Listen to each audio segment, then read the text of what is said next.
Dear students, a very warm welcome to all of you in my today's lecture of business statistics.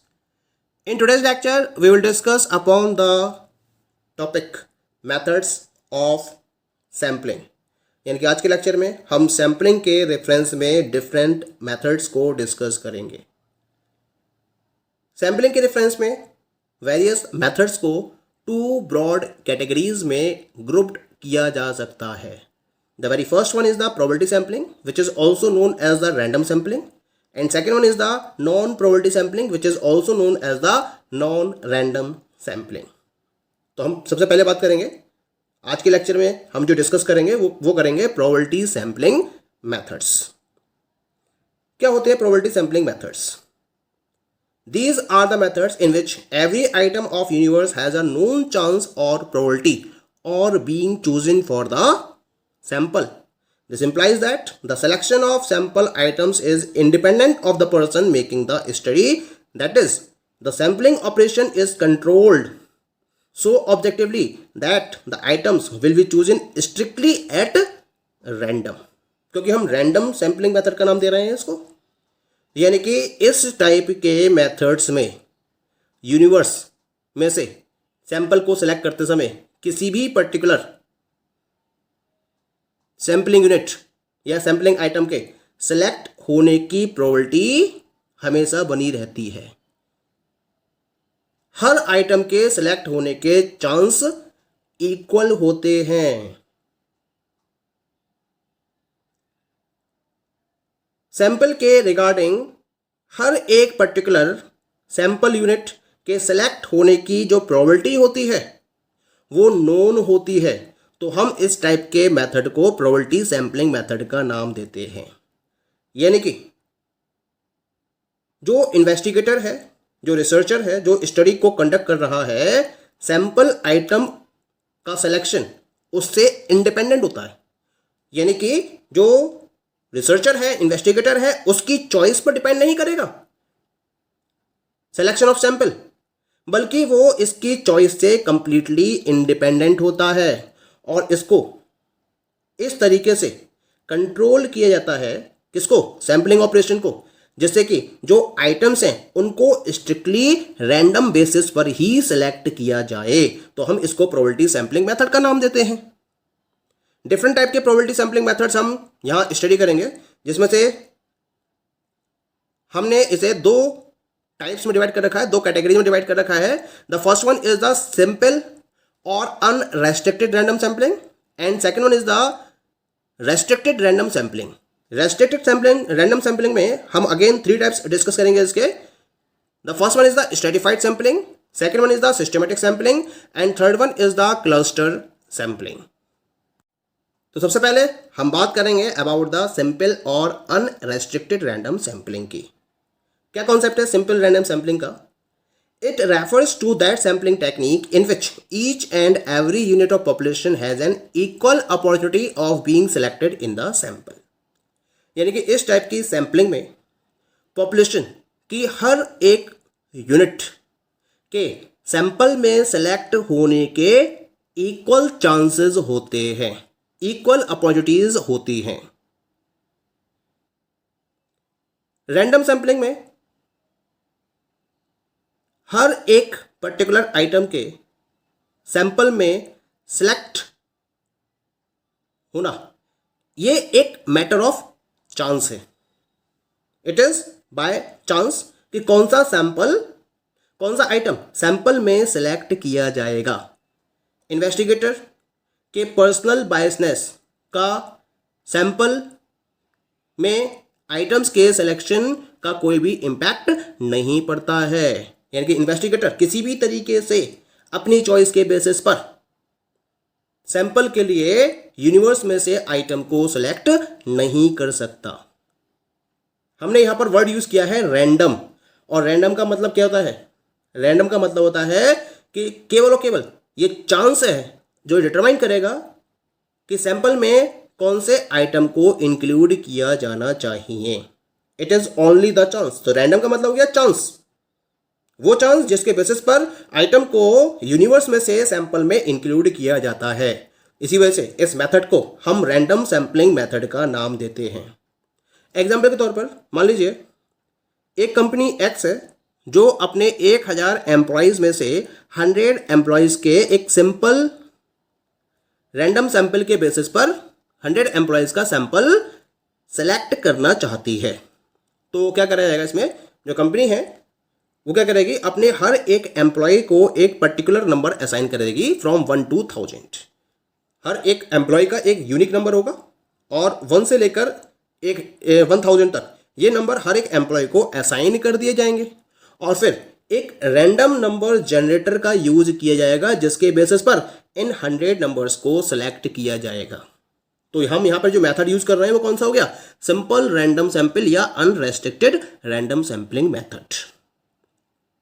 Concept clear हो गया इसका। Now we will move towards the second type of random sampling और probability sampling and this is the restricted random sampling. और इस restricted random sampling में सबसे पहला आता है that is the stratified sampling. Restricted का मतलब क्या है कि कुछ रेस्ट्रिक्शंस इंपोज कर दिए जाते हैं और इसी वजह से रेस्ट्रिक्टेड सैंपलिंग मेथड्स एग्जिस्टेंस में आते हैं। और इनमें जो सबसे पहला टाइप है, जो पहली टेक्निक है, that is the stratified sampling. Stratified sampling में जो वर्ड है स्ट्रेटिफाइड वो स्ट्रेटा से लिया गया है और स्ट्रेटा का मतलब होता है क्लस्टर्स, ठीक है, सेगमेंट्स, उन्हें हम स्ट्रेटा का नाम देते हैं। तो होता क्या है इस पर्टिकुलर मेथड में, टेक्निक में, ये एक वो पर्टिकुलर रैंडम मेथड होता है जिसमें हम क्या करते हैं, जो अवेलेबल इंफॉर्मेशन होती है पॉपुलेशन के रिगार्डिंग, जो हमारे पास अवेलेबल इंफॉर्मेशन अवेलेबल होती है उसके बेसिस पर मोर एफिशिएंट सैंपल को डिजाइन करते हैं in comparison of the simple random procedure. यानी कि सिंपल रैंडम प्रोसीजर के बेसिस पर हमने जो सैंपल सेलेक्ट किया है उससे भी एक एफिशिएंट सैंपल ऑब्टेन करने के लिए हम स्ट्रेटिफाइड सैंपलिंग मेथड का यूज करते हैं। स्ट्रेटिफाइड रैंडम सैंपलिंग टेक्निक को अप्लाई करने के लिए हमें एक प्रॉपर प्रोसीजर फॉलो करना होता है और इस प्रोसीजर में सबसे पहला स्टेप रहता है the universe to be sampled is subdivided और stratified into groups which are mutually exclusive and included all items in the universe। सबसे पहले तो हम क्या करते हैं, जो कंप्लीट यूनिवर्स है जिसमें से हमें सैंपल को सेलेक्ट करना है, इसको हम म्यूचुअली एक्सक्लूसिव ग्रुप्स में सब डिवाइड कर देते हैं या फिर इसको हम स्ट्रेटिफाइड कर देते हैं और इस तरीके से डिवाइड करते हैं जिससे कि ये टोटल जितने भी सब डिवाइडेड ग्रुप्स हैं ये कंप्लीट यूनिवर्स को डिफाइन कर रहे हो। कोई ना कोई एक पर्टिकुलर फीचर हम लेकर चलते हैं और उस फीचर के बेसिस पर हम कंप्लीट यूनिवर्स को ग्रुप्स में सब डिवाइड कर देते हैं जो कि म्यूचुअली एक्सक्लूसिव होते हैं। उसके बाद सेकंड स्टेप क्या रहता है हमारा, a simple random sample is then chosen independently from each group. अब हम क्या करते हैं, हर एक ग्रुप में से इंडिपेंडेंट बेसिस पर सिंपल रैंडम सैंपल को सेलेक्ट कर लेते हैं। तो ये सिंपल सा प्रोसीजर है स्ट्रेटिफाइड रैंडम सैंपलिंग टेक्निक में। यानी कि स्ट्रेटिफाइड रैंडम सैंपलिंग में सैंपलिंग को इस तरीके से डिजाइन किया जाता है कि जो डिजाइनेटेड नंबर ऑफ आइटम्स हैं वो हर एक स्ट्रेटम में से सेलेक्ट किए जाते हैं, क्योंकि जब हमने डिफरेंट ग्रुप्स में डिवाइड किया है तो हर एक ग्रुप अपने आप में एक सेपरेट स्ट्रेटम को डिफाइन करता है जिसके अंदर जितने भी आइटम्स होते हैं वो तो क्या होते हैं, वो तो सिमिलर होते हैं, होमोजेनियस होते हैं, लेकिन एक पर्टिकुलर स्ट्रेटम के जो नंबर्स हैं वो दूसरे स्ट्रेटम से कंप्लीटली हेट्रोजीनियस होते हैं। तो इस तरीके से सैंपल को इस तरीके से डिजाइन किया जाता है स्ट्रेटिफाइड रैंडम सैंपलिंग में कि हर एक स्ट्रेटम में से नंबर ऑफ आइटम्स को चूज किया जाता है।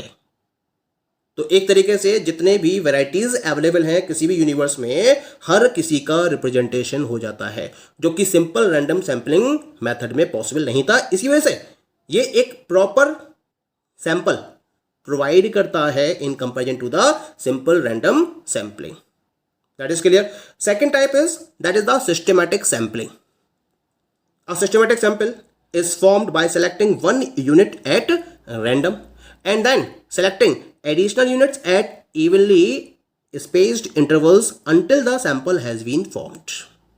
यानी कि इस टाइप के मेथड में, इस टाइप की टेक्निक में सबसे पहले तो आप पहली यूनिट को सिलेक्ट करते हो, वो भी रैंडम बेसिस पर, और उसके बाद जो सिलेक्शन किया जाता है वो एक स्पेस्ड इंटरवल के बेसिस पर एडिशनल यूनिट को ध्यान में रखते हुए सिलेक्शन पॉसिबल किया जाता है जब तक कि सैंपल आपका कंप्लीटली फॉर्म नहीं हो जाता है। और ये जो एडिशनल यूनिट्स का स्पेस्ड इंटरवल है वो लगातार कांस्टेंट ही रहता है। मेनली सिस्टमेटिक सैंपलिंग को उन केसेस में यूज किया जाता है जहां complete list of population available होती है, जहां से आपको सैंपल को ड्रॉ करना होता है। तो जब आपके पास कंप्लीट लिस्ट अवेलेबल होती है तो उसमें से सैंपल को सिलेक्ट करने के लिए हम सिस्टमेटिक सैंपलिंग मेथड का यूज कर सकते हैं, जिसमें सबसे पहले तो आप रैंडम बेसिस पर एक आइटम को सिलेक्ट कर लेते हो। उसके बाद सब्सिक्वेंट आइटम्स को सिलेक्ट करने के लिए आप लिस्ट में से हर kth आइटम को इंक्लूड करते हो, और इस kth आइटम को काउंट करने के लिए यहाँ एक प्रॉपर फॉर्मूला भी दिया गया है। फॉर्मूला क्या है?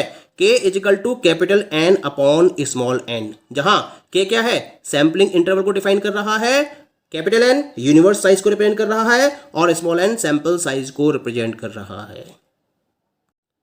फॉर एग्जाम्पल, सपोज करिए कि आपको पॉपुलेशन साइज दे रखा है 100 का, और उसमें से आपको 10 यूनिट्स का सैंपल साइज सेलेक्ट करना है। तो यहाँ जो k की वैल्यू होगी, पहले हम वो डिटरमाइन करेंगे। k की वैल्यू कितनी होगी? That will be equal to capital N upon small n, यानी कि जो आपका सैम्पलिंग इंटरवल होगा वो 10 के इक्वल हो जाएगा। अब हम क्या करेंगे? 1 से लेकर 10 के बीच में सबसे पहले तो फर्स्ट नंबर को रैंडमली सिलेक्ट कर लेंगे। मान लीजिए कि जो रैंडमली सिलेक्ट नंबर है वो है 6, तो सैंपल में हम किन किन पर्टिकुलर नंबर्स को इंक्लूड करेंगे? सबसे पहला नंबर तो आएगा 6, इसके बाद 10 का गैप है तो अगला नंबर क्या होगा? 16, फिर 10 का गैप है, अगला नंबर क्या होगा? 26, फिर 36, फिर 46, 56, 66, 76, 86 और 96। तो कुल मिला के ये 10 नंबर्स सेलेक्ट किए जाएंगे under the sample. That is clear. Now we come to the last one, this is the multi stage or cluster sampling. क्या होता है इस मेथड में? In this method, there are several stages in which the sampling procedure is carried out. At first, the first stage units are sampled by using any of the suitable method, just say simple random sampling. Then a sample of second stage unit is selected from each of the selected first stage unit by using suitable method such as simple random sampling. Further stages may be added as required. क्योंकि यहाँ पर हम क्या करते हैं, जो complete population है उसको डिफरेंट स्टेजेस में डिवाइड करते हैं और उन स्टेजेस के बेसिस पर हम सैंपल को ड्रॉ करते हैं। इसी वजह से इसको मल्टी स्टेज या क्लस्टर सैंपलिंग का नाम देते हैं। तो सेवरल स्टेजेस में इस प्रोसीजर को फॉलो किया जाता है। सबसे पहले फर्स्ट स्टेज यूनिट का सैंपल कंसीडर किया जाता है सिंपल रैंडम सैंपलिंग मेथड का यूज करते हुए। कोई भी मेथड हम यूज कर सकते हैं। हम ये मान रहे हैं यहाँ पर कि सिंपल रैंडम सैंपलिंग मेथड का यूज करते हुए हमने फर्स्ट स्टेज यूनिट का सैंपल ड्रॉ किया। ड्रॉ करने के बाद हम क्या करेंगे? सेकेंड स्टेज यूनिट के सैंपल को सिलेक्ट करेंगे। कहाँ से? जो हमने फर्स्ट यूनिट या जो फर्स्ट स्टेज यूनिट के सैंपल को सिलेक्ट किया है उसकी हर एक यूनिट के लिए हम सेकंड स्टेज के सैंपल को सेलेक्ट करेंगे, और इसके लिए भी हम कोई एक प्रॉपर सुटेबल मेथड का यूज करेंगे। जैसा कि मान लीजिए यहाँ भी हमने सिंपल रैंडम सैंपलिंग मेथड का यूज करा और सेकंड स्टेज यूनिट के सैंपल को सेलेक्ट कर लिया। इसके अगर हमें थर्ड स्टेज में रिक्वायरमेंट होती है तो सेकंड स्टेज की हर एक यूनिट को ध्यान में रखते हुए हम थर्ड स्टेज के सैंपल को सेलेक्ट करते हैं। फिर ऐसा ही हम फोर्थ स्टेज, फिर फिफ्थ स्टेज, जितनी भी स्टेजेस इंक्लूडेड हैं कंप्लीट पॉपुलेशन में, उन स्टेजेस के अकॉर्डिंग हम कंप्लीट सैंपल कलेक्ट कर लेते हैं। तो जितनी स्टेजेस आप चाहें उतनी स्टेजेस इसके अंदर ऐड कर सकते हैं एज पर रिक्वायरमेंट। एग्जाम्पल के तौर पर मान लीजिए कि दिल्ली यूनिवर्सिटी में टोटल 10,000 स्टूडेंट्स अवेलेबल हैं। ठीक है, 10,000 स्टूडेंट्स नहीं है, जो टोटल नंबर ऑफ स्टूडेंट्स हैं उसमें से हमें 10,000 स्टूडेंट्स का एक सैंपल लेना है। तो क्या कर सकते हैं हमें ना, सबसे पहले तो प्राइमरी यूनिट्स को ध्यान में रखते हुए हम फर्स्ट स्टेज के सैंपल को सिलेक्ट करेंगे। तो इसमें हम क्या करेंगे, हम कंप्लीट यूनिवर्सिटी को डिफरेंट कॉलेजेस में डिवाइड कर देंगे। उन कॉलेजेस में से हम कुछ पर्टिकुलर कॉलेजेस को सेलेक्ट करेंगे। तो जो हमने फर्स्ट स्टेज में कॉलेजेस सेलेक्ट करे वो क्या हो गए, वो फर्स्ट स्टेज के सैंपल को डिफाइन कर रहे हैं। इसके बाद हम हर एक पर्टिकुलर कॉलेज को डिपार्टमेंट्स में डिवाइड कर देंगे और सेकेंड स्टेज में हर एक पर्टिकुलर सेलेक्टेड कॉलेज में डिपार्टमेंट्स को सिलेक्ट करेंगे जहाँ से हमें स्टूडेंट्स का डेटा कलेक्ट करना है। और फिर हम थर्ड स्टेज में, जो लास्ट स्टेज हुई हमारी, हम हर चूजन डिपार्टमेंट्स में से नंबर ऑफ स्टूडेंट्स को सेलेक्ट करेंगे और इस तरीके से हम अपने कंप्लीट सैंपल को फॉर्म कर लेंगे। तो यहाँ 3 स्टेज में हमने डिवाइड करा। सबसे पहले तो हमने यूनिवर्सिटी को डिवाइड कर दिया इन डिफरेंट कॉलेजेस, उसके बाद कॉलेजेस को हमने डिपार्टमेंट्स में डिवाइड कर दिया और फिर डिपार्टमेंट्स को हमने स्टूडेंट्स में डिवाइड कर दिया और फिर उन स्टूडेंट्स में से हमने कंप्लीट डेटा, अपना जो सैंपल है वो कंप्लीटली कलेक्ट कर लिया। Okay, so these all are the different probability sampling methods. Thank you.